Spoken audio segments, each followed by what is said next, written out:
So there's this moment that happens for a lot of people when their income starts to get to a level where there's actually like some money left over after the bills are paid. Maybe it's the first time you've had a real salary. Maybe it's after a raise that finally created some breathing room. Maybe you paid off a debt and suddenly there's an extra $1,000 a month that wasn't there before. And the question that comes up, the one that most people don't have a clear answer to, is what do I actually do with this? Like genuinely, practically, specifically. What do the people who end up wealthy actually do when they have $1,000 free at the end of the month that isn't already spoken for?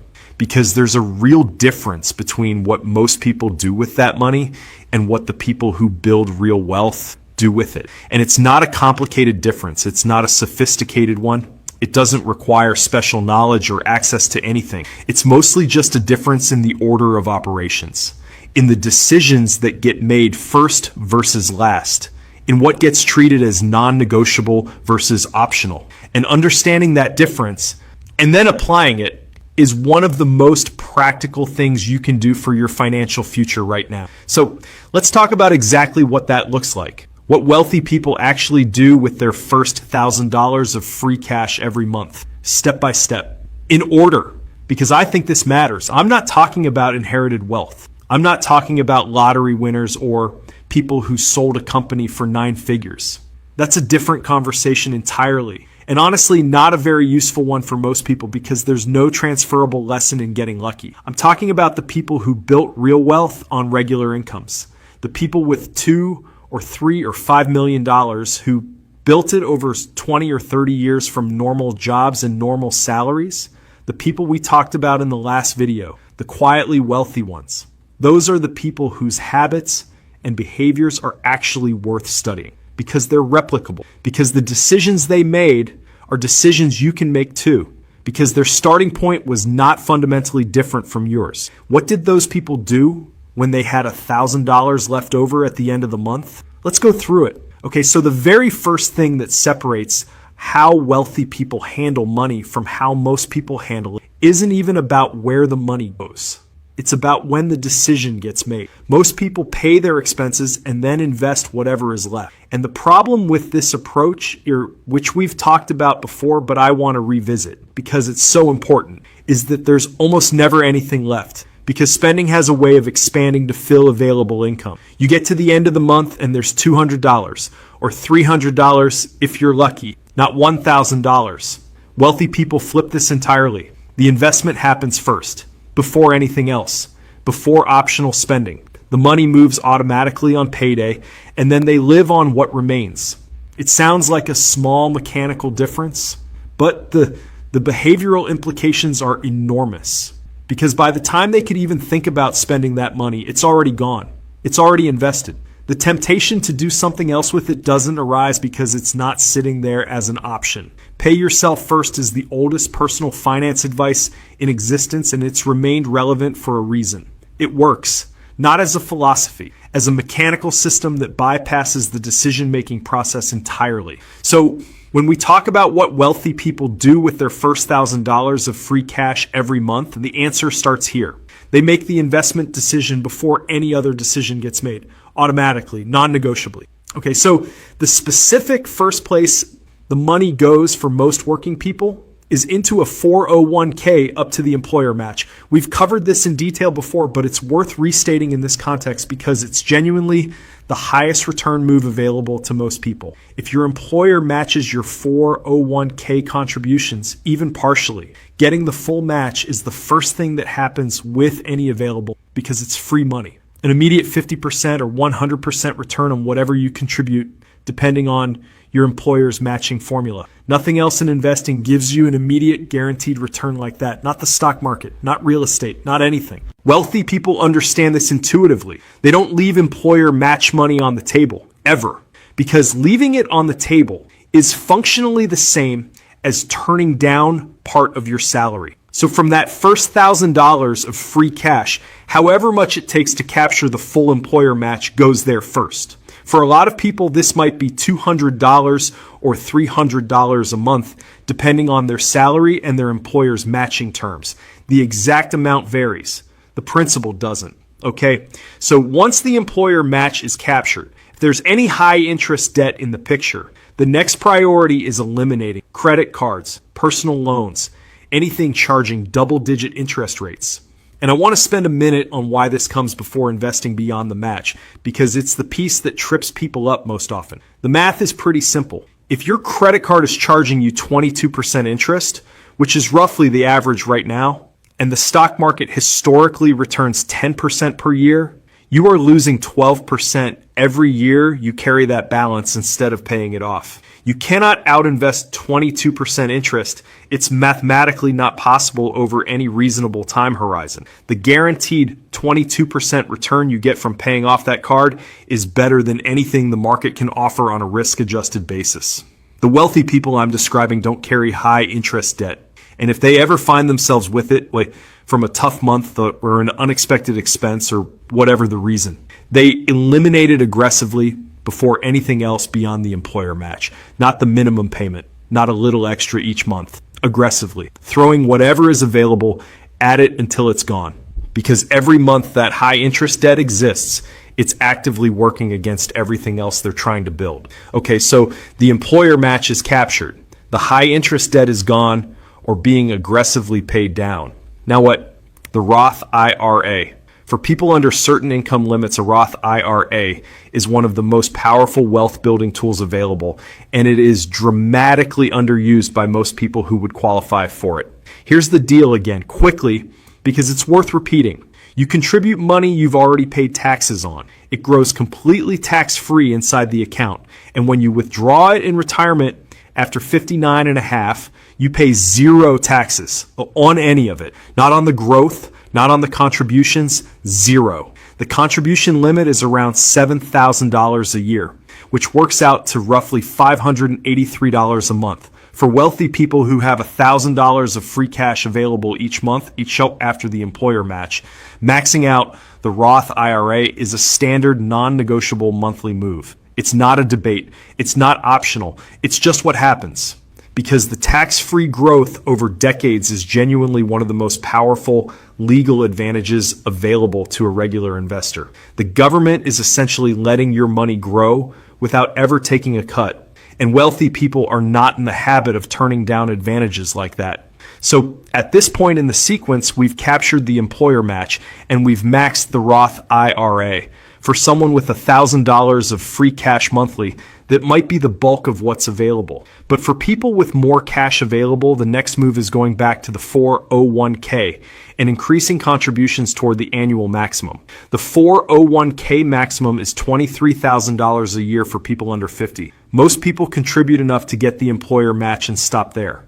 The wealthy people we're talking about contribute more, often significantly more, because the tax advantages of the 401k are real and substantial. Traditional 401k contributions reduce your taxable income now, which means you're essentially investing pre-tax dollars that would have otherwise gone to the government. And that money grows tax deferred until retirement. The difference between contributing 6% to a 401k versus 15% or 20% over a 30-year career is genuinely massive. Not a small optimization, a potentially $1 million difference in retirement wealth depending on the income level and the time horizon. Okay, so for someone with $1,000 of free cash monthly after the employer match, after the Roth IRA, there may or may not be money left depending on the specifics. But for people with more available cash, or people further along in their career with higher incomes, money above and beyond the tax-advantaged accounts goes into a regular taxable brokerage account. This is the account that eventually creates what's called financial independence, the ability to access invested money before retirement age without penalties, because 401k and Roth IRA withdrawals come with restrictions. You generally can't touch them before 59 and a half without a penalty. A taxable brokerage account has no such restrictions. You can put in as much as you want. You can take it out whenever you want. And it grows exactly like the retirement accounts, in index funds compounding over time, just without the specific tax advantages. The wealthy people who retire early or achieve financial independence before traditional retirement age Almost all have substantial taxable brokerage accounts alongside their retirement accounts because the retirement accounts alone don't provide the flexibility to stop working at 45 or 50 without penalty. Okay, so we've talked about the sequence, the order of operations, where the money goes. But I think it's equally important to talk about what wealthy people don't do with their first $1,000 of free cash, because the avoidances are as instructive as the actions. They don't upgrade their lifestyle automatically. This is the biggest one. The most common response to having extra money, especially for people who've been financially tight, is to immediately make the lifestyle more comfortable. Nicer apartment, better car, more eating out, more stuff. And look, for enjoying your income is not a crime. Life is for living. You're allowed to improve your situation as your income improves. But the wealthy people we're talking about do it deliberately. They make a conscious choice about how much of their improved cash flow goes to lifestyle and how much goes to investments. They don't just let lifestyle automatically absorb everything that's available. The default for most people is spend first, invest later. The default for wealthy people is invest first, then spend whatever is left without guilt. They don't try to time the market with it. Every month the money goes in on schedule. It doesn't matter what the market did last week. It doesn't matter what the headlines are saying. It doesn't matter if the economy looks uncertain or the political situation is messy. The money goes in every month on schedule because they understand that time in the market beats timing the market, and that every month they wait for a better entry point is a month of compounding that's gone permanently. They don't keep it in cash waiting for the right moment. This is related to the timing point, but slightly different. Some people accumulate free cash and tell themselves they're waiting for the right time to deploy it. The market feels high, or they want to do more research, or they're waiting until they have a larger amount to invest at once. And the money just sits in a savings account, not compounding, not working. Wealthy people understand that there's no cost to dollar cost averaging by investing the same amount on a consistent schedule regardless of conditions. It smooths out the highs and lows. It removes the timing pressure, and it ensures the money is always working rather than waiting. They don't put it all in one thing. The wealthy people we're describing aren't concentrating their investments in a single company or a single sector or a single asset class. They're diversified broadly through index funds that own pieces of thousands of companies. Not because diversification is exciting, because it's the rational response to uncertainty. No one knows which individual companies or sectors will outperform over the next 20 years, and the cost of being wrong about a concentrated bet is catastrophic in a way that the cost of being in a broadly diversified index fund simply isn't. Okay, let me paint a really specific picture of what this actually looks like in practice for someone building wealth on a normal income. Payday arrives. Let's say it's the first of the month. Automatically, without any decision being required, when the 401k contribution has already been deducted from the paycheck before it even arrived. The employer match has been added. Both are in the account being invested. From the remaining take-home pay, an automatic transfer moves $583 into the Roth IRA on the first of the month. Done. Non-negotiable. Already happened. If there's a high interest debt being paid down, a fixed extra payment goes out automatically on the same day. Not a decision, just a scheduled transfer. Whatever remains after those automatic moves is money available to live on. Rent, food, transportation, entertainment, everything else. Spent freely without guilt because the investing is already handled. At the end of the month, if there's anything left over because they've been reasonably intentional about spending, it might go to a taxable brokerage, or to a vacation fund, or to a car replacement fund, or just to cash reserves. The point is that by the time any discretionary spending decision gets made, the wealth building has already happened, automatically, on schedule, without requiring willpower or discipline in the moment. That routine, repeated every month for 20 or 30 years. That's how normal people become millionaires. Okay, I want to spend a few minutes on something that I think is the foundation underneath all of the specific behaviors we've been talking about, because behaviors without the right mindset are fragile. They break under pressure. They get abandoned when life gets hard. The mindset that makes the wealthy people we're describing different comes down to one thing. They see themselves as the steward of their future self's wealth, not the owner of today's spending money. What I mean by that is they have a clear internal sense that the money they earn isn't just for them right now, it's partly for the version of them that will exist in 20 or 30 years. And that future version is a real person worth protecting, worth sacrificing for, worth making the boring, disciplined choice for today. Most people's relationship with money is primarily present tense. What can this money do for me now? How can it make my life better or more comfortable or more impressive today? Wealthy people have a longer time horizon built into how they see money. Not exclusively future focused. They enjoy their lives now. They spend on things that matter to them now, but with a genuine sense that future them deserves to be taken care of just as much as present them does. That mindset shift from money as a present tense resource to money as a tool for your entire life changes every financial decision you make. Not dramatically, not all at once, but consistently, over time, in ways that compound just like the money does. I want to address this because I know not everyone watching this has $1,000 free at the end of the month. Some people have $200, some have $100, some have genuinely nothing right now. And the principles we've talked about today don't require a specific dollar amount to apply. If you have $200 free at the end of the month, get the employer match first if it's available. Even if it's only $50 a month into the 401k. Then open a Roth IRA and put $100 in it, even $100, even $50, whatever is available. The amount matters less than the sequence, and the sequence matters less than the habit. The goal at the smaller amounts isn't to build wealth quickly. It's to build the identity of being someone who invests, who pays themselves first, who treats wealth building as non-negotiable, even when the numbers are small. Because that identity and those habits will serve you exactly the same way when you have $1,000 free per month, or $3,000, or $5,000. The wealthy people doing what we described today with large amounts of free cash started doing it with small amounts. The habits were built when the numbers were modest.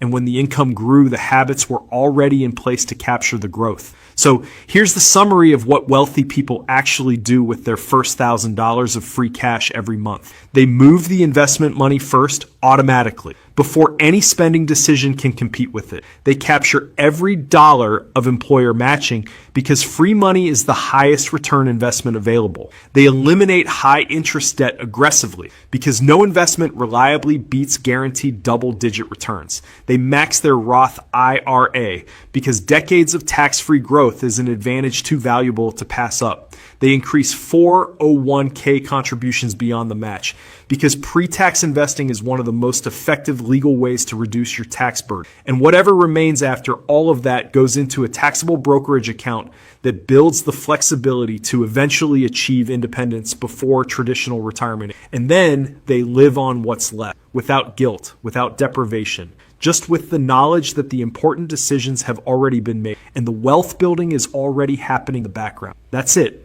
That's what rich people do with their first $1,000. Not complicated, not exclusive, not requiring anything you don't have access to. Just a sequence applied consistently, month after month for a long time. Go do it.